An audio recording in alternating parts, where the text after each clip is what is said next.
Muy bien.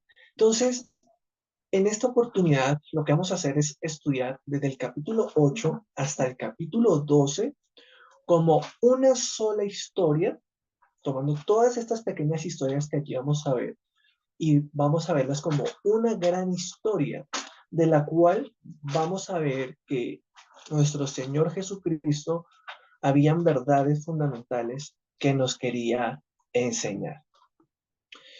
Compartiendo aquí la pantalla, les muestro que en esos capítulos del 8 al 12 estamos estudiando lo que son las palabras y obras del rey. ¿Sí? Recordemos que el relato de Mateo es presentándonos a Jesús como el Rey de Reyes. ¿Listos? Por eso la canción del inicio de este Tu amor es lento, ¿no? Rey de Reyes, una canción de Marco Barrientos que canta con su hija, para los que les interese buscarla posteriormente y volverla a escuchar. Esto que les muestro a continuación es lo que se le conoce como el Mar de Galilea, ¿sí? Toda esa franja azul que ustedes ven allí es el famoso Mar de Galilea o Lago de Galilea. Cualquiera de los dos títulos aplica de manera correcta. Mar o Lago de Galilea. Algunas definiciones dicen que el mar es una superficie de agua que contenga sal, pero hay algunos lagos de grandes extensiones que también se les puede titular mar. En este caso, el mar de Galilea es una zona de aguas que no son saladas, son dulces, por eso algunos les estipulan que es lago. El caso es que este espacio tiene varios nombres, se le llama el mar de la Galilea, el lago de Galilea, eh, también aparece como el lago de Genesaret, ¿sí? El lago de Tiberíades, ¿sí? Entonces tiene diferentes títulos. ¿Qué es lo que me interesa que podamos ver un momento en esa imagen que ustedes están viendo en pantalla?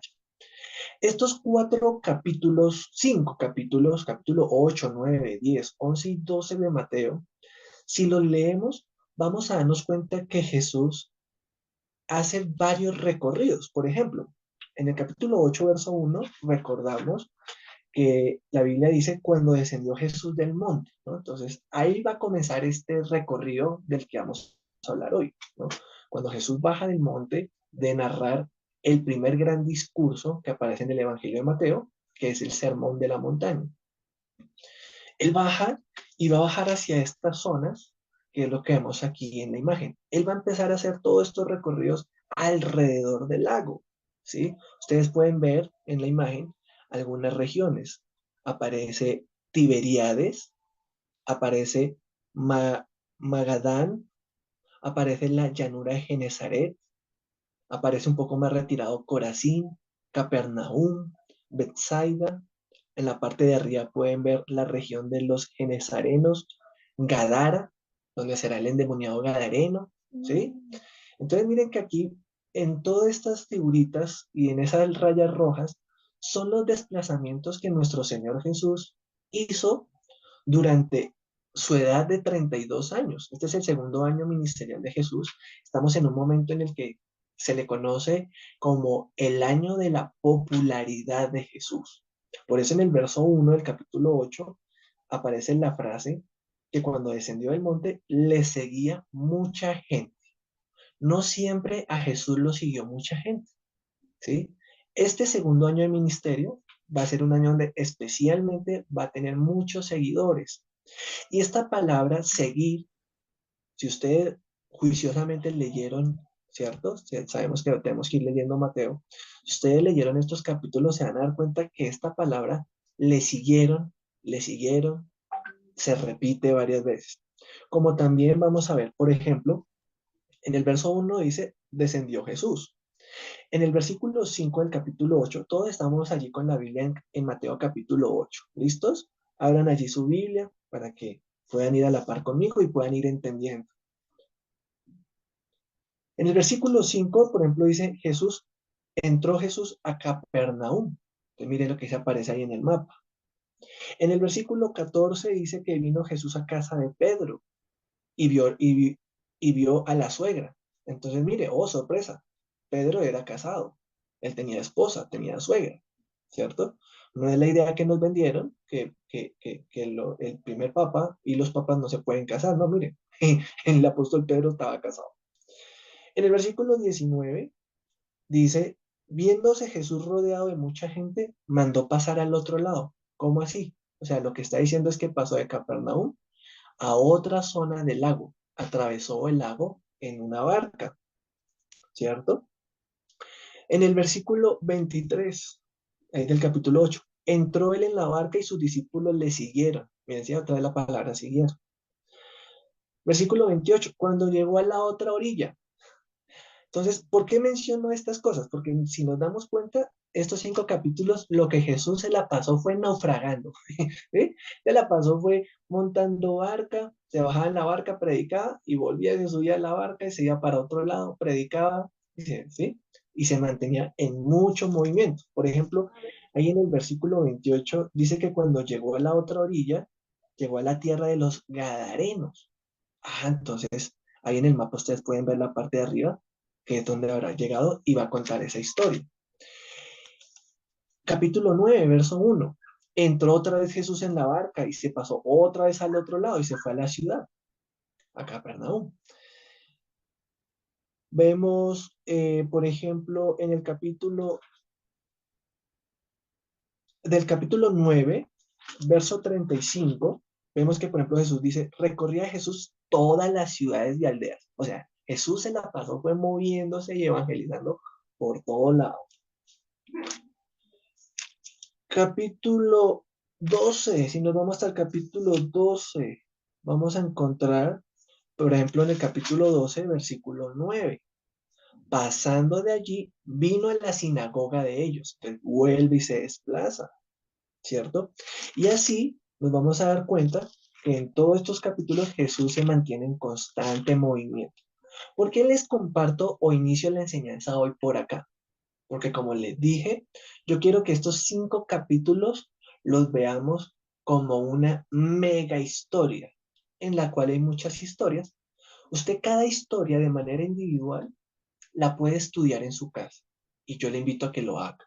Sí, porque de cada historia ustedes pueden sacar una predicación, una enseñanza. Pero hoy mi objetivo es darles el panorama general, contarles la historia global y los principios más importantes de estos 5 capítulos, para que con esta guía que yo les doy, ustedes puedan durante la semana leer cada historia que está allí y sacar una lección para su vida. ¿Cómo puedo hacer eso, pastor? Un ejemplo, en Mateo capítulo 8, si quieres se regresan ahí en su Biblia, Mateo capítulo 8, miran el versículo 23. Les voy a dar ahí un instante para que lo busquen. Mateo capítulo 8, verso 23. Hasta el versículo 27 hay una historia maravillosa. Jesús calma la tempestad. Entonces, ustedes pueden leer esa historia en su casa y decir, Señor, ¿qué me quieres hablar? Y de pronto tú sientas que Dios te quiere enseñar que necesitas tener más fe cuando hay problemas en la vida, ¿cierto? Porque cuando tú lees la historia, ves que los apóstoles, cuando vinieron tormentas, se angustiaron. Y Jesús lo que les dice es, ¿por qué tienen poca fe? ¿Sí? Son formas muy bonitas en las que el Señor te puede hablar a través de la palabra. Entonces, con, con esta introducción, nos vamos a recorrer estos 5 capítulos. Hace 8 días avanzamos un poquito, pero voy a volver a contar algunas cosas para coger todo el hilo de la historia. 5 cosas vamos a ver en estos 5 capítulos, que el tema general es palabras y obras del rey. Lo primero que aprendimos, esto lo aprendimos hace 8 días, es que hay obras poderosas de sanidad. Y eso lo vemos en el capítulo 8. Vimos la historia del leproso, la sanidad del leproso, y vimos que ahí Jesús nos enseña que Él tiene el deseo Jesús quiere sanarnos. Después con la historia del centurión, capítulo 8, versos 5 al 13, ahí está la historia cuando Jesús sana al siervo del centurión, vemos que Jesús muestra el interés de ir y habla de promesas. Jesús es un Dios de promesas. Él prometió que iría y sanaría, y el siervo sanó. Mientras que en la tercera historia, allí del capítulo 8, verso 14 al 17, encontramos que Jesús sana a la suegra de Pedro. En la primera historia del leproso, el enfermo vino a Jesús y Jesús lo sanó. En la segunda historia, la del siervo, muestra que Jesús quiere ir a donde está el enfermo, pero el centurión le dice, no hay necesidad que tú vayas, tú puedes decir la palabra y mi siervo sanará. Y Jesús dice, wow, qué fe tan increíble.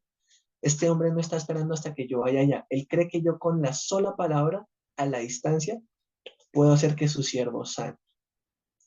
Y en la tercera historia, Jesús sí se desplaza, va hasta la casa y cumple una obra de sanidad.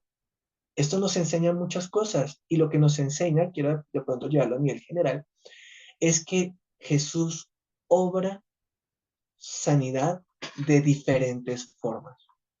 Algunas veces sana directamente a través de una oración, otras veces sana a través de la medicina, a través de los médicos.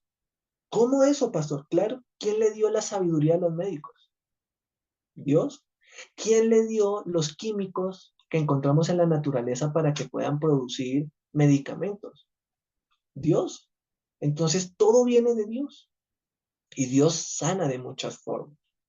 Ahora, vamos a avanzar. Ahí fue donde estuvimos hace 8 días y vamos a ver un momento ahí en el capítulo 8, verso 16. Y allí vamos a encontrar una profecía mesiánica. Recordemos que hemos estado viajando por todo Mateo y estamos subrayando algunas profecías acerca del Mesías. O sea, ¿qué son las profecías? Son palabras que años antes de que Jesús naciera, diferentes profetas hablaron acerca del Mesías. Profecías, 500 años antes, de 600, 800, 1300 años.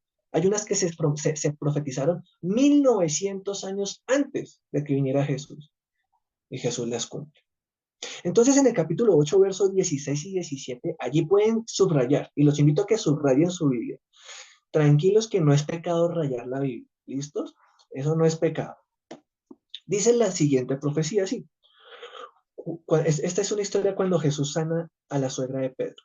Y cuando llegó la noche, después de que él sanó a la suegra de Pedro, dice que cuando llegó la noche, trajeron a él muchos endemoniados y con la palabra echó fuera a los demonios y sanó a todos los enfermos. Para que se cumpliese, mire, aquí está, la promesa, lo dicho por el profeta Isaías cuando dijo, él mismo tomó nuestras enfermedades y llevó nuestras dolencias. Entonces subrayan esos dos versículos, 16 y 17. Y ahí encontramos entonces, pueden subrayar y al lado del versículo pueden colocar la letra P. ¿Se acuerdan que estamos haciendo eso? La letra P, para acordarnos que es una profecía. Esa profecía, ¿cuándo se habló? Sí, se habló 600 años, 700 años antes de que viniera Jesús. Esa profecía, les cuento, aparece en Isaías capítulo 53, versículo 4. Ese es uno de los capítulos más maravillosos que tiene la escritura. Yo quiero pedirle el favor a alguien, voluntariamente, que busque Isaías 53, 4 y prenda su micrófono y lo lea, apenas lo encuentre. Isaías 53, 4. Don Julio. Bueno, ciertamente llevó él nuestras enfermedades y sufrió nuestros dolores, y nosotros le tuvimos por azotado, por herido de Dios y abatido. Muchas gracias. Hermanos, 700 años antes de que viniera Jesús, estaba esta profecía. Y ustedes pueden leer todo el capítulo 53. Todo el capítulo es una profecía acerca de Jesús. Y es maravilloso. Y quiero que reflexionemos un instante en esta profecía. Él llevó nuestras enfermedades y sufrió nuestros dolores. Aquí cuando leemos esto, a veces nos hacemos la pregunta, ¿y si yo le oro a Dios, Él me puede sanar? La respuesta es sí. Jesús tiene el poder para sanar. Pero como estamos aprendiendo, hay muchas formas de obrar de Jesús. A veces la respuesta de Él es sí, yo te sano. Jesús en general siempre quiere sanarnos, pero hay veces que la respuesta es no. ¿Y por qué un Dios tan bueno va a decir no? Vamos a ver más adelante, hoy mismo, porque Él a veces dice no. Y quiero de pronto a modo de reflexión y darte a pensar de que Jesús a veces dice no, no porque nos odie, sino porque muchas veces nuestras situaciones de dificultad nos permite ayudar a otros que pueden pasar por esos procesos y necesitan la voz de aliento en algún momento.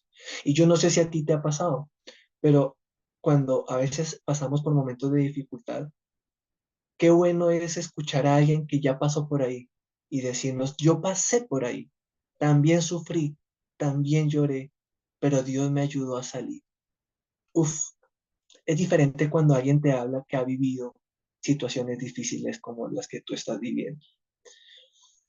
Esto hace parte del gran amor del Señor. Entonces, volviendo a Mateo, que es nuestro texto de hoy, de discipulado, vemos que Jesús sana de diferentes formas. Tenemos obras de sanidad y después encontramos palabras de autoridad. Palabras de autoridad. Entonces, en el verso 18 al 22, también lo alcanzamos a ver hace 8 días, vimos las condiciones para ser súbditos. ¿Cómo así? Bueno, vemos que mucha gente empieza a seguir a Jesús y Jesús pues no les dice no me sigan. ¿Sí? Jesús siempre va a abrir la puerta para que todos puedan venir a Él. Así como vemos en la diapositiva, Él está con los brazos abiertos para cada uno de nosotros.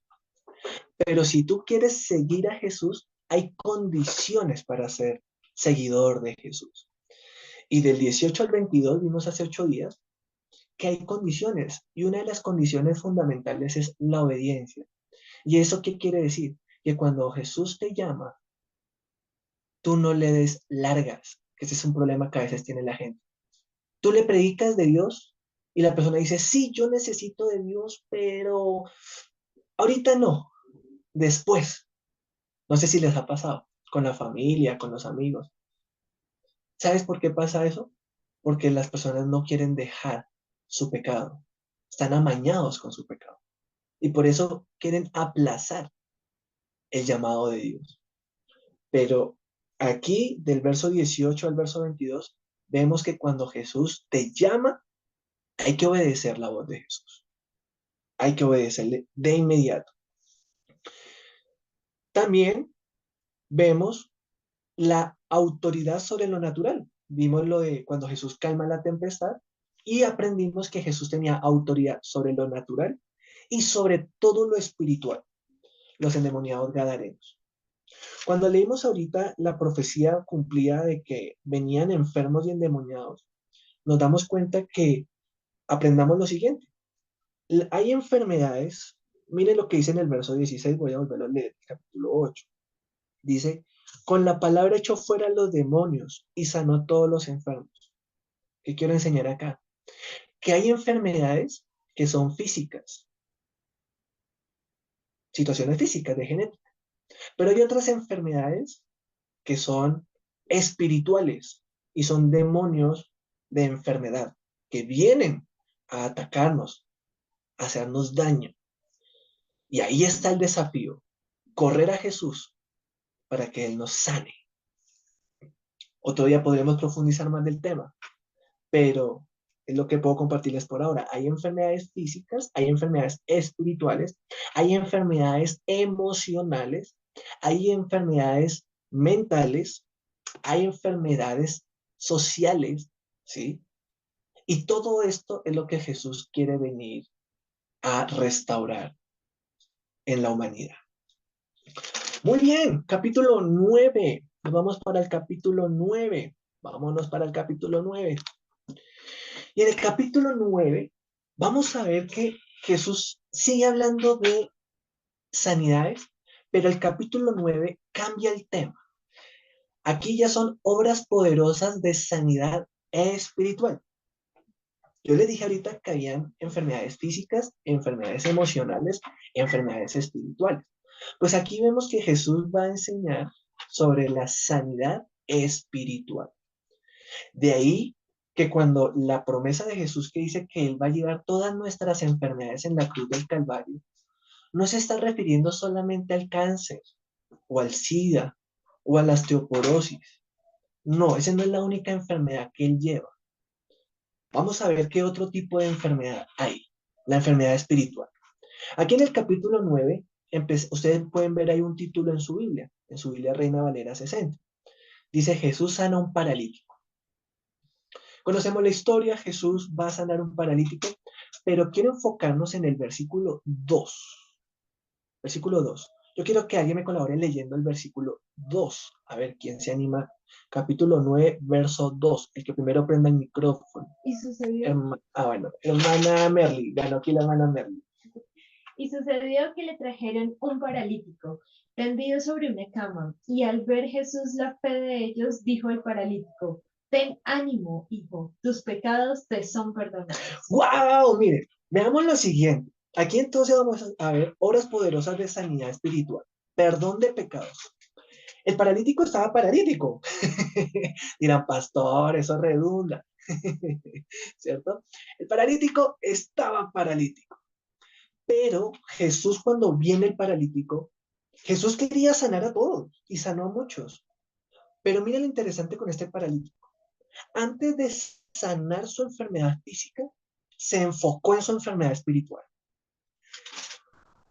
Algo interesante es que en el griego, la palabra salud y la palabra salvación es la misma palabra, sozo en griego. ¿Sí? Entonces, salud y salvación significa lo mismo. Entonces, cuando ustedes ven por allá que en Timoteo creo que es, el apóstol Pablo le dice, yo quiero que tú tengas salud. Entonces, eso significa que quería que el oyente tuviera salud física, pero también salud espiritual. Y salud espiritual hablamos de salvación. Jesús no le interesa solamente sanar la parálisis de las piernas del paralítico. Jesús le interesa sanar su cuerpo, pero sobre todo sanar su espíritu, salvarlo. Y acá nos va a empezar a enseñar los principios del reino de Dios. Y es que Él quiere sanar nuestro cuerpo, pero sobre todo quiere sanar nuestra alma y nuestro espíritu. ¿Sabes por qué le interesa más eso? Porque nuestro cuerpo, cuando nos muramos, o sea, nuestro cuerpo va a durar 80, 90 años y se acabó. Polvo es y polvo al vuelve. Pero en cambio el espíritu, si Jesús salva el espíritu y nuestra alma, va a ser para la eternidad que sanó nuestra alma. ¡Wow! ¡Aleluya! Entonces, ¿qué es más importante? ¿Algo que dura 80 años o algo que dura la eternidad? Sin embargo, Jesús es tan amoroso que Él está interesado en el bienestar espiritual y físico de tu alma, de tu cuerpo, de tu vida. Entonces, aquí en esta historia, ya vemos que Jesús no solo sana, sino que incluso antes de sanar, le dice, ten ánimo, hijo, tus pecados te son perdonados. Esto es sanidad espiritual. Ustedes pueden seguir leyendo la historia del paralítico y van a encontrar cosas bien bonitas de aprendizaje. Pero yo estoy haciendo el viaje general. Ahora, en el versículo 9 tienen un título que es la historia de Mateo, el llamamiento de Mateo. Y aquí, entonces, aprendemos qué es sanidad espiritual, que Jesús vino por enfermos espirituales. ¿Qué es un enfermo espiritual? ¿Qué es un enfermo espiritual? Mateo va a ser el modelo de explicación qué es alguien que está enfermo espiritual. Y vamos a ver quién fue Mateo. Mateo fue un publicano. Y cuando hablamos de un publicano, Vamos a entender un poquito eso hoy en día, cómo entenderlo en nuestro contexto. ¿Listos? ¿Qué es un publicano o qué era un publicano? El publicano era el cobrador de impuestos, pero no era como decir que hoy nos visite la DIAN. O sea, hablemos así, es como más o menos como la DIAN. Va y nos visita y nos va a cobrar los impuestos, ¿cierto? Pero no solamente nos va a cobrar los impuestos, sino que nos va a extorsionar. ¿Listo? O sea, sí, me gusta la idea. Ni siquiera como la DIAN, va a ser como un gota a gota, ¿sí? Que a propósito, si aquí hay algún cobrador gota a gota, hermano, eso es pecado. Otro día hablaremos del tema, pero eso es pecado. ¿Listo? Porque la Biblia habla de la usura. Entonces, el publicano podía colocar el interés alto que quisiera. ¿Por qué? Porque lo que el publicano tenía que hacer era cobrar impuestos. Lo que hacía el publicano era que el Imperio Romano le daba ciertos derechos a esa persona en el cargo para que el Imperio Romano le decía en pocas palabras, usted mensualmente me tiene que entregar a mí, al imperio, 50 millones de pesos mensual. Yo no sé cómo los va a sacar, 50 millones. Y de ahí para allá lo que le quede es suyo. ¿Sí? Esa era la idea. Entonces, es como los taxistas, ¿no? Entonces pagan un derecho, una cuota. Entonces, eso es lo que hacía el publicano. Pagaba una cuota al imperio, 50 millones de pesos, de ejemplo. Ah, Y no, pues, dime. ay, no, qué pena. Ah, ok, tranquila, no te preocupes. Entonces, iba a cobrar 50 millones, pero adicional dice, yo aquí necesito sacarle a esto tajada. Y entonces empieza a cobrar de más, de más, de más, de más. Y entonces eso hace que lo odie, porque tras del hecho el publicano era un judío, no era un romano. O sea, en otras palabras, era un vendido, ¿sí? Es como decir que mi hermano, Juan Pablo, necesita trabajo y entonces él se va de publicano. Y entonces para él ser publicano, él allá hace negocios chanchullos para ganarse el título de publicano y después él viene a mi casa y me va a cobrar 7 millones, aunque el derecho debería ser unos 3 millones. Yo le voy a decir, hermano, mire, somos familia de los 3 millones. No, lo siento, 7 millones. Puede ser mi hermano, pero me va a dar bronca, me va a dar enojo, ¿cierto? Porque uno dice injusticia. Pues ese derecho lo tenían los publicanos.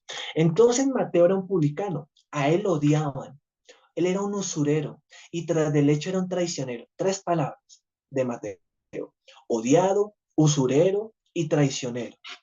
Pero lo interesante de Mateo es que aunque Mateo tuviera mucha plata porque él estaba muy bien acomodado, su condición espiritual estaba enferma. Y de eso se trata sanidad espiritual. La sanidad espiritual es que tú por fuera puedes verte bien, te puede funcionar el cuerpo bien, tener una salud excelente, desayuno saludable, almuerzo light, comida increíble, cero colesterol, super light, una vida maravillosa, tranquila, tengo plata, tengo familia, pero por dentro hay un vacío que nada lo va a llenar. Y hoy te lo digo, nada te va a llenar el vacío espiritual, ni la plata, ni los amigos, ni la familia, ni la salud, nada. Solo Cristo lo puede llenar. Y Mateo estaba así, enfermo espiritualmente. Necesitaba al maestro. Y es ahí cuando vemos en el verso 9 que dice, pasando Jesús de allí, vio a un hombre llamado Mateo, que estaba sentado al banco de los tributos públicos, y le dijo, sígueme. Miren, toda la historia es de seguir a Jesús. Sígueme. Jesús le dice a Mateo, lo ve allí, bien por fuera, pero enfermo por dentro. Y le dice, sígueme. ¿Quieres continuar escuchando la historia, mis hermanos? Nos volvemos a conectar porque ya se nos acabó el primer corte de Zoom. No te lo pierdas. Somos 19, 18. Nos volvemos a conectar los 18. No te pierdas, no te desconectes. Vuélvete a conectar para seguir escuchando la historia.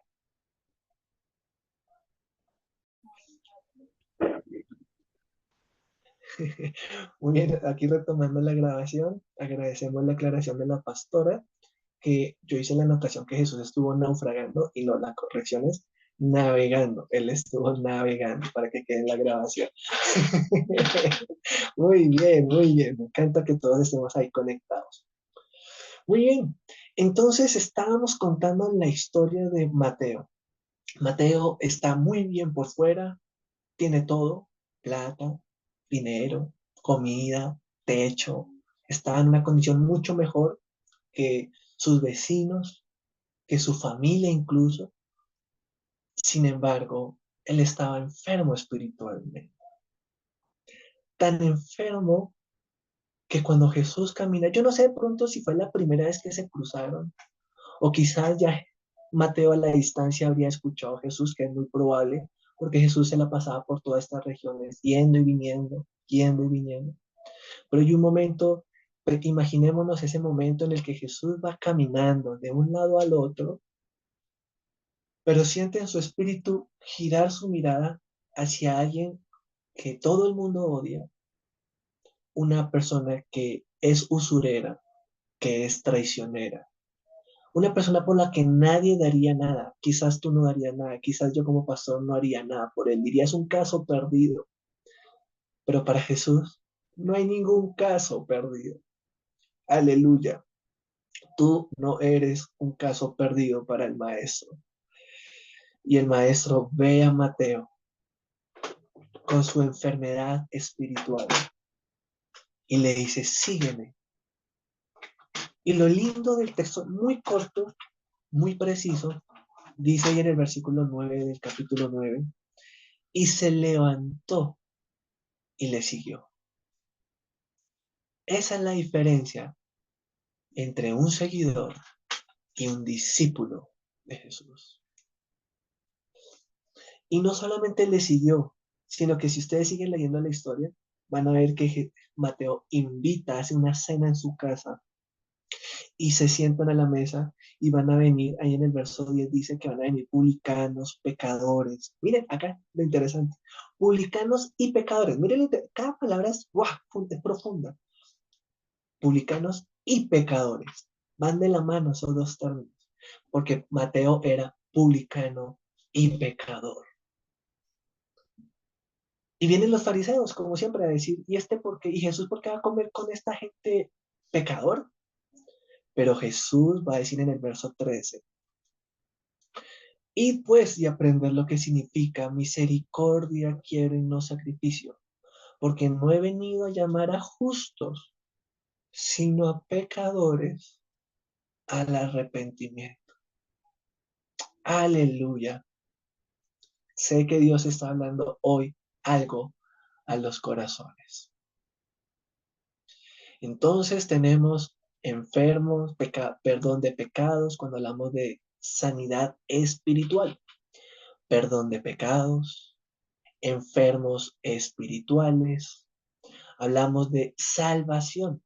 ¿Recuerdan lo que les dije?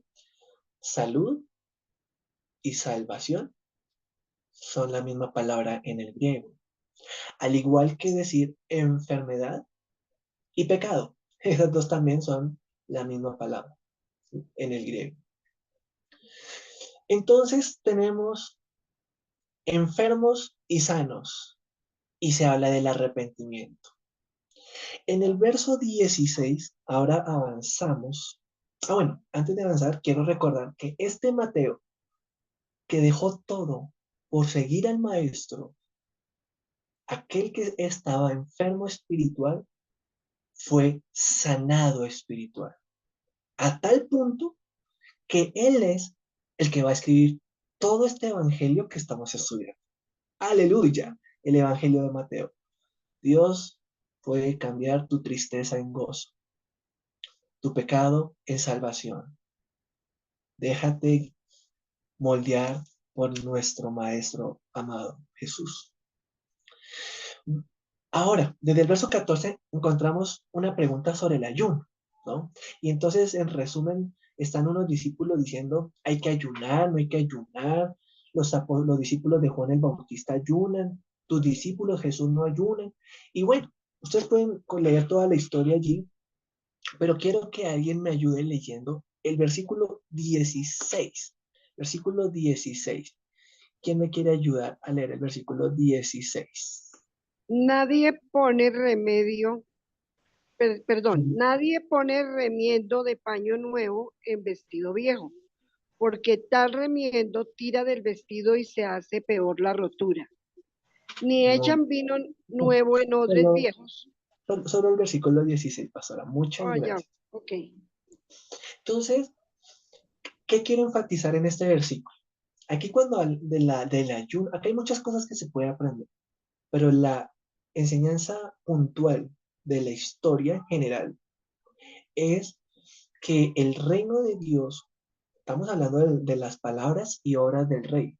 Y acá Jesús lo que nos va a enseñar es que el tiempo del reino de los cielos o el reino de Dios es un nuevo tiempo.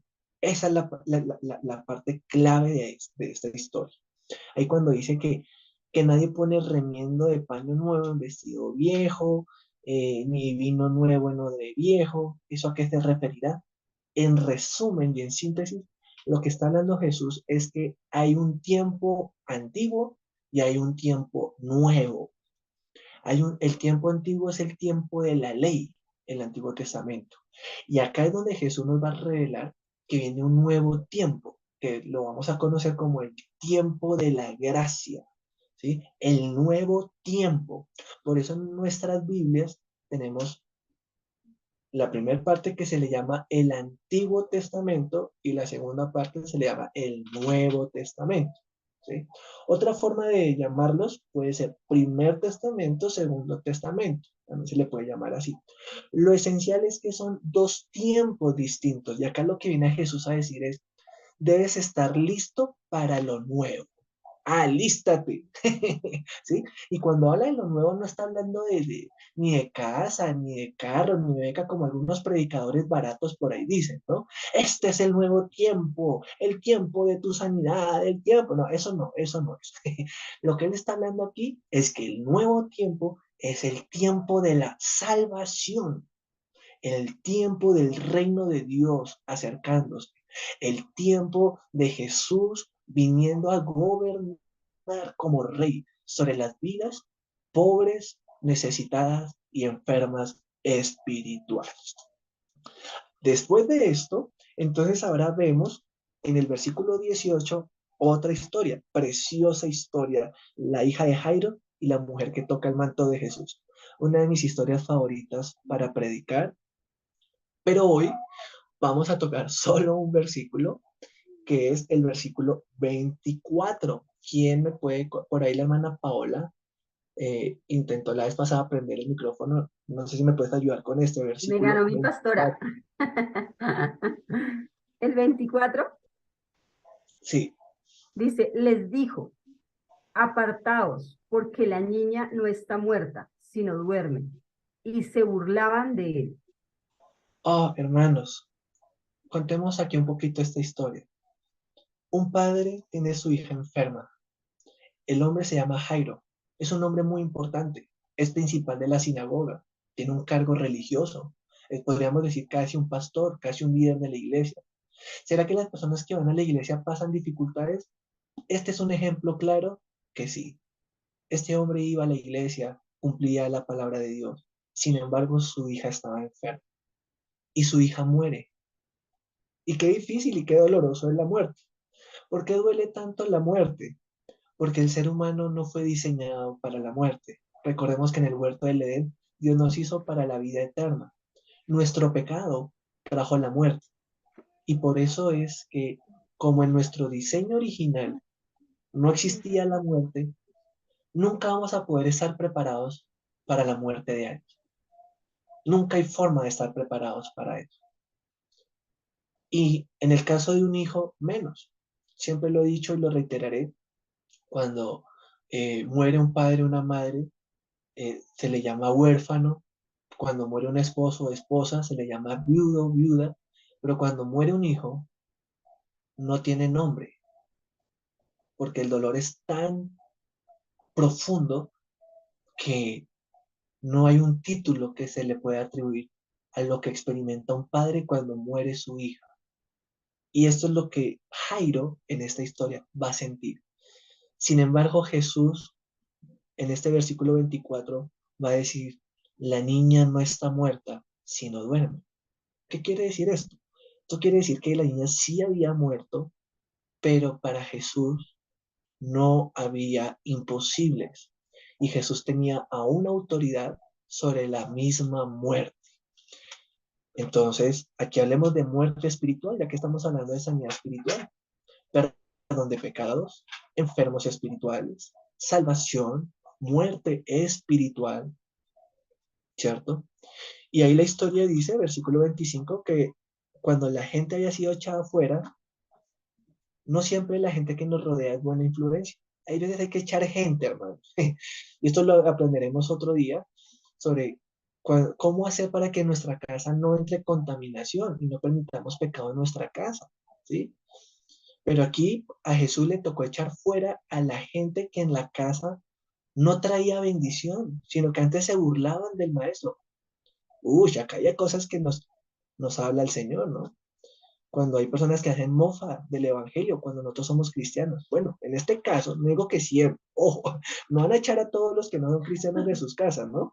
Pero en este caso, Jesús vio la necesidad de echar fuera la gente que se burlaba de Jesús. Y después de que la echó fuera, pudo tomar la mano de la niña y levantarla. Hermanos, muchas veces el milagro viene después de arreglar las cosas en casa. Y se difunde la fama de Jesús. Ahora, versículo 27 al 31, encontramos un milagro que es en el Evangelio de Mateo, en el único evangelio que aparece este milagro. En los otros evangelios no lo van a encontrar. Así que esto es especial. Es especial. Y es la sanidad de dos ciegos. Dos ciegos. Recordemos, Jesús está viajando de un lado para el otro, navegando, yendo, viniendo. Y dice el verso 27 que pasando Jesús de allí, le siguieron dos ciegos. Estamos en el verso 27 del capítulo 9. Dos ciegos.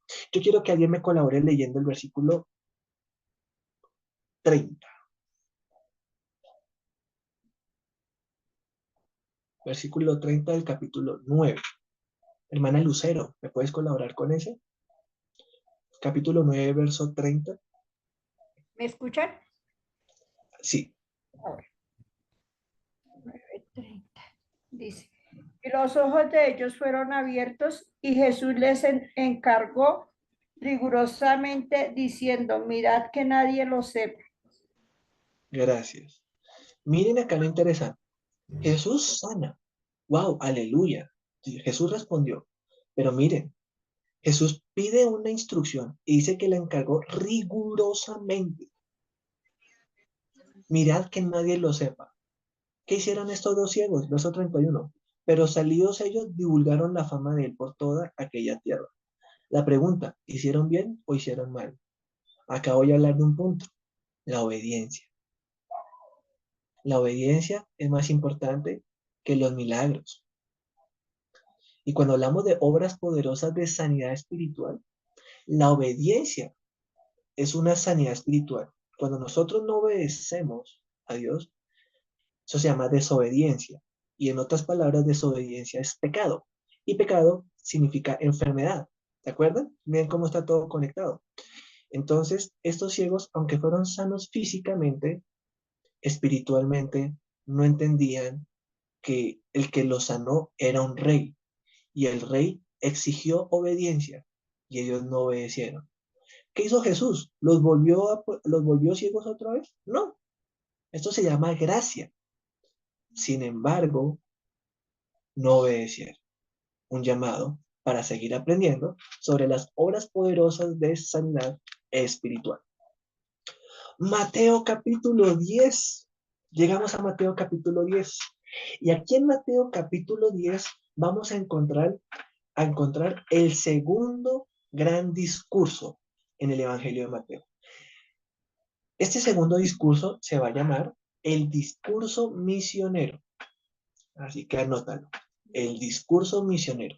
El primer discurso es el sermón de la montaña. El segundo discurso es este, el discurso misionero. Hay 5 discursos en el Evangelio.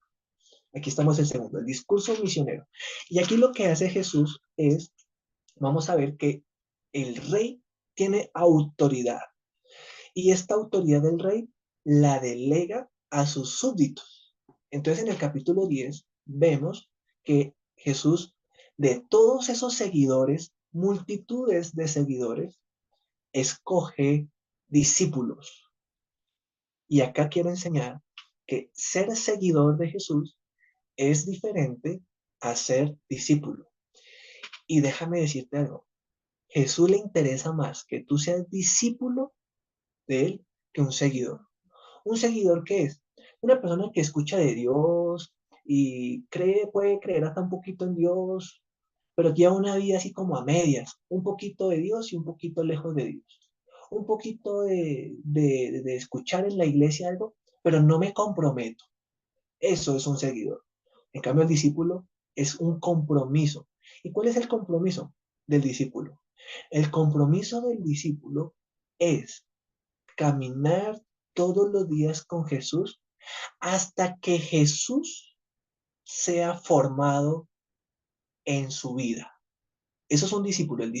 El objetivo de un discípulo es parecerse a su maestro, imitar a su maestro. Así que hoy te pregunto, tú que me escuchas, ¿tú quién eres? ¿Un seguidor o quieres ser un discípulo de Jesús?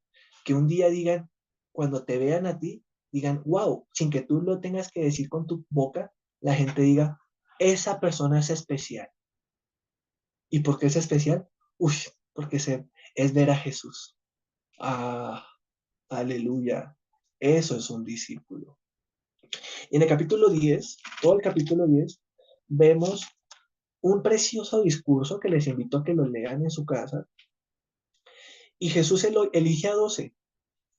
Y yo quiero llevar una pequeña reflexión en este llamado. Y es que Jesús eligió una diversidad increíble. Él les llamó a un publicano, que era Mateo, y llamó a un pescador, que era Pedro. Y estos dos son enemigos, porque si Pedro es pescador, pues Pedro tiene que pagarle los impuestos a este publicano.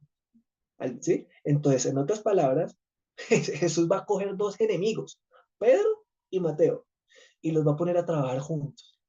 Ay, qué difícil es trabajar con el enemigo, ¿no? Ay, ¿por qué Jesús hace eso? Porque Jesús quiere formar discípulos. Él quiere que tu carácter sea como el de él. Y eso toca pasarlo por la prueba, o como se diría por ahí, por el cincel, o sobre el yunque, que es donde ponen el hierro y lo aguzan, el yunque. Pone a dos enemigos, Pedro y Mateo, se odiaban. Sobre todo Pedro odiaba más a Mateo, pero los pone juntos y les dice, Mateo es importante para mí, Pedro es importante. Si yo amo a Mateo, dice Jesús, y yo amo a Pedro, ustedes dos se deben amar. Y acá les pregunto a ustedes, ¿aman a sus enemigos? Otros dos enemigos, Judas Iscariote y Simón, el celote, ¿sí? Uno era del gobierno y el otro era un revolucionario del gobierno. En palabras de hoy en día, es como poner un soldado del ejército colombiano, Jesús llama a un soldado, sígueme, y más adelante se encuentra con un guerrillero del ELN y le dice, sígueme. Wow, pensemos por un momento, ¿qué se sentirá cuando llegan estos dos y se dan cuenta y conocen su pasado, ¿no?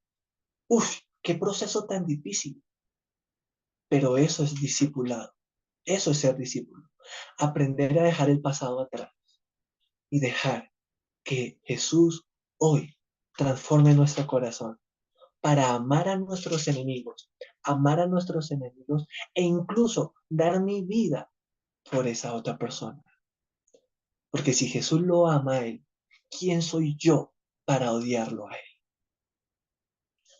La misión de los 12, qué difícil. Y después los manda de dos en dos y les dicen vayan y hagan milagros. Y les dice, y van a tener problemas, y van a tener persecución. Ay, pastor, a mí no me dijeron cuando me predicaron de Jesús que yo iba a tener problemas. Bueno, Si no te lo dijeron, hoy te lo digo.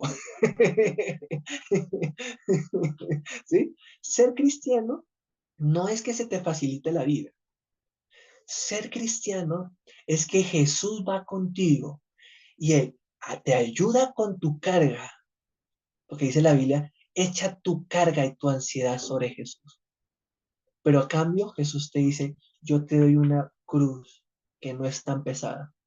Esa cruz es obedecerme, ser como yo, porque quiero rescatar a muchos y yo te necesito a ti para que vayas y alcances mi familia, lo que dice Jesús. Yo quiero que alcances a otros, porque a todos los amo y quiero que nadie se pierda.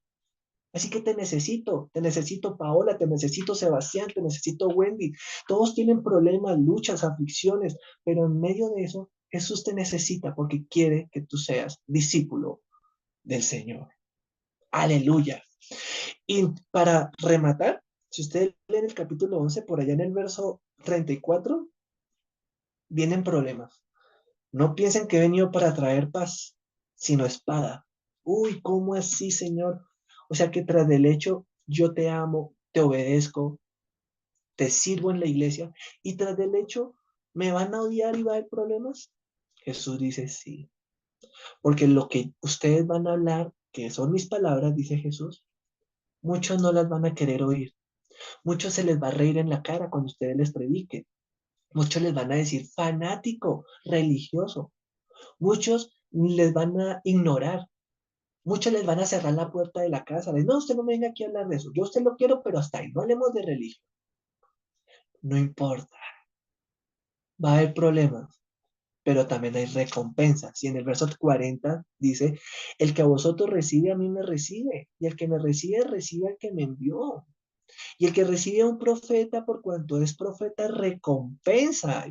Así que, hermanos, ¿yo por qué predico la palabra hoy un jueves a las 8 de la noche? Cuando podría estar con los pies para el techo, mirando televisión, comiéndome una hamburguesa y hablando con mi esposa. Porque el evangelio es tan maravilloso y Dios ha hecho cosas tan hermosas en mi vida que quiero compartirlas contigo porque quiero que tú también te apasiones por Jesús. Ese es el discurso misionero, capítulo 10. Amén. Seguimos en nuestro recorrido. Aleluya. Uy, y llegamos al último quinto punto, que es el capítulo 12. Este capítulo es poderoso. Vamos a ver si alcanzamos hoy bien y si no lo continuamos dentro de 8 días. Pero en el capítulo 12, yo quiero que veamos que Jesús va a mostrar la superioridad de él. Entonces, este quinto punto, dentro de las palabras y obras del rey, quiero enseñarles la superioridad del rey Jesús. Y esto les va a partir la cabeza a más de uno. Y acá les va a dañar muchos dogmas que ustedes tienen y tradiciones y todo, pero de eso se trata este discipulado. Conoceréis la verdad y la verdad os hará libres. Salto algunos versículos. Verso 6, los voy a leer yo porque por tiempo no puedo esperar hasta que los busquen, pero pueden ir anotando ahí en sus apuntes e ir leyendo conmigo. Verso 6, dice la palabra de Dios. Aquí está, Jesús recoge, sus discípulos tienen hambre y en el día de reposo cosechan o recogen trigo del campo. Eso era prohibido en la ley, porque en el Shabbat, en el sábado, no se podía hacer nada. Entonces, en el verso vienen los fariseos y les dicen, ¿ustedes qué están haciendo? ¿Se volvieron locos? ¿Por qué están violando la ley? Les hago una pregunta. ¿Ellos estaban violando la ley? Voy a leer para que puedan conocer el contexto. Capítulo 2. En aquel tiempo iba Jesús por los sembrados en un día de reposo y sus discípulos tuvieron hambre y comenzaron a arrancar espigas y a comer. Viéndolo los fariseos le dijeron, he aquí tus discípulos hacen lo que no es lícito hacer en el día de reposo. La pregunta es, ¿ellos estaban transgrediendo la ley? La respuesta es sí, sí. Entonces, ¿por qué Jesús, si ustedes siguen leyendo, se va a dar cuenta que los va a defender? Sigamos leyendo para que entendamos. Verso 3. Pero él les dijo, ¿no habéis leído lo que hizo David cuando él y los que con él estaban tuvieron hambre? ¿Cómo entró en la casa de Dios y comió los panes de la proposición, que no les era lícito comer ni a él ni a los que con él estaban, sino solamente a los sacerdotes? Pues, ¿qué quiere decir eso? Bueno, cuando estudiemos Éxodo, te los explico. ¿O no habéis leído en la ley cómo en el día de reposo los sacerdotes en el templo profanan el día de reposo y son sin culpa? Pues os digo que uno mayor que el templo está aquí. Entonces, punto uno. Jesús va a enseñar a través de esta historia que Él es superior al templo de Jerusalén y a cualquier templo. Que nos quede eso grabado. Cuando ustedes vayan a Israel y vean, bueno, ahorita no está el templo, pero ahí solamente está el muro, ¿cierto? Probablemente digan, ¡ay, qué lindo el templo! Sí, lindo, pero la enseñanza es que Jesús es superior a ese templo. Versículo 8. Bueno, continúa diciendo en el versículo 7, y si supieses qué significa misericordia quiero y no sacrificio, no condenaríais a los inocentes, porque el Hijo del Hombre es Señor del día de reposo. Entonces, segunda lección, Jesús es superior a la ley. Ojo con esto. Esto lo tenemos que entender para ser libres de la ley. Entendámoslo. Hay cosas en la ley que hay que cumplir y hay cosas hoy en día en que de la ley, que estamos hablando del Antiguo Testamento, no hay que cumplir. Lo esencial para la enseñanza de hoy es que Jesús nos va a enseñar acá acerca de este nuevo tiempo. Recuerden que estamos hablando de un nuevo tiempo. Él nos va a enseñar que Él es superior a la ley. Por eso dice ahí, el Hijo del Hombre, está hablando del mismo, es Señor, o sea, es superior del día de reposo. Bueno, entonces Jesús es superior al templo, Jesús es superior a la ley, pero Jesús también es superior a Israel. La gente dice, uy, es que el pueblo de Israel es el pueblo escogido, maravilloso. Sí, es el pueblo de Dios, eso no lo discuto. Pero tenemos que entender que el del pueblo de Israel, el que rechaza a Jesús, no es del pueblo de Dios. Y aquí tenemos que entender esa verdad. Hoy en día en Israel, muchos no son cristianos, no siguen a Jesús. Así que los que no siguen a Jesús no son del pueblo de Dios. Y en el verso 18 dice, he aquí mi siervo, a quien he escogido, mi amado, en quien se agrada mi alma. Pondré mi espíritu sobre él, está hablando de Jesús. Y a los gentiles anunciará juicio. Oh, ¿qué quiere decir esto? Lo que Jesús está diciendo aquí es que el pueblo de Israel es un pueblo especial, claro que sí. Sin embargo, Jesús es superior a Israel. Y es tan superior que él puede escoger gentiles, que eran los no israelitas, y de allá, sigue diciendo el versículo 19, no contenderá, ni voceará, ni nadie oirá en las calles su voz. La caña cascada no quebrará y el pábilo que humea no apagará hasta que saque a victoria el juicio. Y en su nombre esperarán los gentiles. ¿Qué es lo que está hablando aquí Jesús? Esto es un poquito confuso, pero en resumen, lo que él está queriendo decir aquí es que aunque Israel era especial para Dios y fue el pueblo escogido en el antiguo pacto, en el nuevo pacto Jesús está enfocado en todas las naciones, no solo Israel es especial. En el nuevo tiempo, estamos hablando, ¿cierto?, del reino de Dios, ahora todas las naciones, todos los gentiles pueden llegar a ser el pueblo de Dios. Tú, si no eres israelita, entonces tú eres un gentil. Yo soy colombiano, entonces yo soy un gentil. Y todos los que estamos aquí somos gentiles. Y Dios nos ha permitido ser nosotros más valiosos que muchos israelitas. ¿Por qué? Porque hemos recibido a Jesús. Y Jesús es superior a Israel. Ahora, no solo es superior a Israel. Vayamos a versículo 17 al 21, ahí mismo. Todo lo que yo acabé de leer lo pueden subrayar, que esa es otra profecía. Ahí dice en el verso 17, para que se cumpliese lo dicho por el profeta Isaías. Entonces, todo esto que yo acabé de leer hasta el versículo 21 es una profecía. Y esa profecía se encuentra en Isaías capítulo 42, verso 1 al 4. ¿Listo? Para que lo puedan buscar. Y allá básicamente desde Isaías está hablando de que la salvación va a llegar no solo a Israel, sino a todas las naciones de la tierra. Isaías capítulo 42, verso 1 al 4.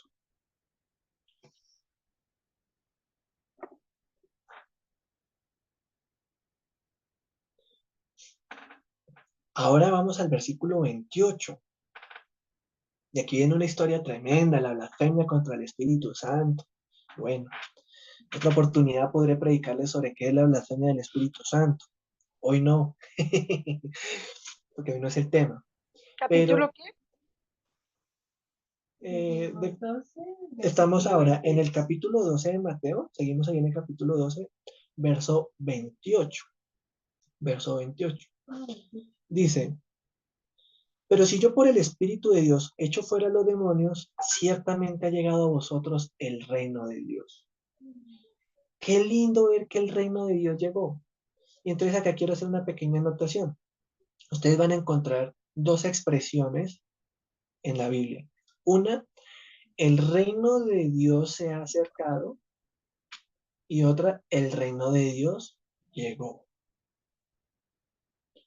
¿Cómo así? ¿Está llegando? ¿Se ha acercado o llegó? ¿Cómo respondemos eso? También recordemos que la Biblia habla de reino de los cielos, es igual que decir reino de Dios. Recordemos que Mateo habla del reino de los cielos porque le está escribiendo a los judíos y los judíos respetan el nombre de Yahvé, ¿no? Entonces, para no usar seguido el Dios, Dios, Dios, entonces Mateo usa reino de los cielos, para no estar usando el Dios de manera continua. Pero, ¿qué es lo esencial acá? Lo esencial acá entender es que el reino también se trata de Cristo. Cristo es el reino. Entonces, si una persona no ha recibido a Jesús en su corazón, entonces para esa persona el reino de los cielos se ha acercado. ¿Por qué? Porque estamos predicando por todos lados el evangelio. Entonces ellos están escuchando. Entonces el reino de Dios, o en otras palabras, Jesús se está acercando a ellos. Cuando la persona decide aceptar a Jesús en su vida, recibir a Jesús, entonces ahí decimos, el reino llegó a esa vida, a ese corazón. ¿Listos? Maravilloso. Qué lindas lecciones las que estamos aprendiendo. Ahora leamos el versículo 41 de Mateo 12. Seguimos ahí saltando versículos. Mateo 12, 41. Aquí Jesús se encuentra con unas personas que le piden milagros. Muéstrame los milagros. Y Jesús le dice, no, yo no les voy a hacer milagros. El único milagro que les voy a hacer es el de Jonás, que estuvo 3 días dentro del estómago del pez. Uy, ¿qué quiere decir eso? Está hablando acerca de su muerte y que él va a durar 3 días sepultado. Ya lo profetiza. Pero en el verso 41 dice, los hombres de Nínive se levantarán en el juicio con esta generación y le condenarán, porque ellos se arrepintieron a la predicación de Jonás, y he aquí más que Jonás en este lugar. Entonces Jonás fue un profeta. Y entonces aquí vemos que Jesús es superior a los profetas. ¡Wow! Si les parece espectacular Moisés o Elías, Jesús es superior a cualquiera de ellos. Ahora, vámonos más adelante. Verso 42. La reina del sur se levantará en el juicio con esta generación y la condenará, porque ella vino de los fines de la tierra para oír la sabiduría de Salomón.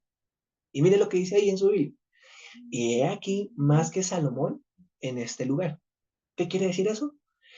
Que Jesús es superior a los salmos, escritos y reyes.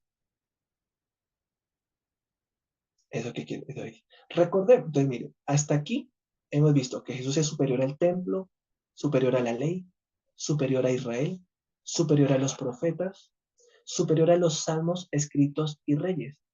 ¿Qué quiere decir eso? Que Jesús es superior al Antiguo Testamento. Recordemos que el Antiguo Testamento se agrupa en tres partes, desde los hebreos. Los hebreos la agrupan en tres. Los griegos, y nosotros venimos de la tradición griega, los separamos en cinco: Pentateuco, históricos, poéticos, profetas mayores, profetas menores.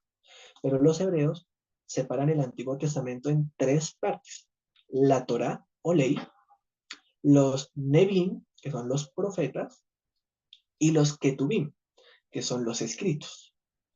Entonces, aquí Jesús nos está enseñando que Él es superior a la Torá o ley, superior a los profetas y superior a los escritos. ¿Listos? Ahí está.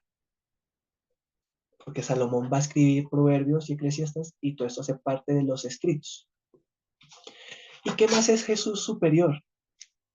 Pues también es superior a su familia humana. Y leemos el versículo del 46 al 50. Vamos a ver si lo logro en 2 minutos, mis hermanos. Mientras él aún hablaba a la gente, he aquí su madre y sus hermanos estaban afuera y le querían hablar. Y le dijo uno: he aquí tu madre y tus hermanos están afuera y te quieren hablar. Respondió él al que le decía esto y dijo: ¿quién es mi madre y quiénes son mis hermanos? Y extendiendo su mano hacia sus discípulos dijo: he aquí mi madre y mis hermanos, porque todo aquel que hace la voluntad de mi Padre que está en los cielos, ese es mi hermano, mi hermana y mi madre. ¿Qué es lo que Jesús va a hablar acá? Tengo que con amor hablar las palabras claras. Nuestros hermanos católicos dicen que Jesús no tuvo hermanos, sino que cuando aquí habla de hermanos está hablando de hermanos espirituales o primos. Pero aquí claramente le está hablando, sí, de su familia física. Y acá el punto 6 es que Jesús es superior a su familia humana. Es superior. Por eso él dice acá: ¿quién es mi madre? ¿Quiénes son mis hermanos? ¿Sí? Mis hermanos son los que hacen la voluntad de mi Padre. Ese es mi hermano, hermana y hermana y madre. Entonces aquí Jesús claramente va a hablar de que él es superior a María y a sus hermanos. Por eso es que a María no la adoramos, porque Jesús es superior. Y continuaremos dentro de 8 días, de pronto cerrando aquí un poquito más, esta parte. Esto fue Tu Amor en Letras, mis hermanos. Feliz noche, Dios me los bendiga. Chao, chao. Chao, pastor, gracias. Chao. Bendiciones. Chao, chao para todos. Hermanos, gracias. Chao a todos. Chao, chao. Buenas noches. Dios los bendiga. ¡Feliz Muchas cumpleaños, hermano! gracias. Miren que el sábado hay servicio con Santa Cena en el Rocío a las 4 de la tarde. Cordialmente invitados. 4 de la tarde. Súper.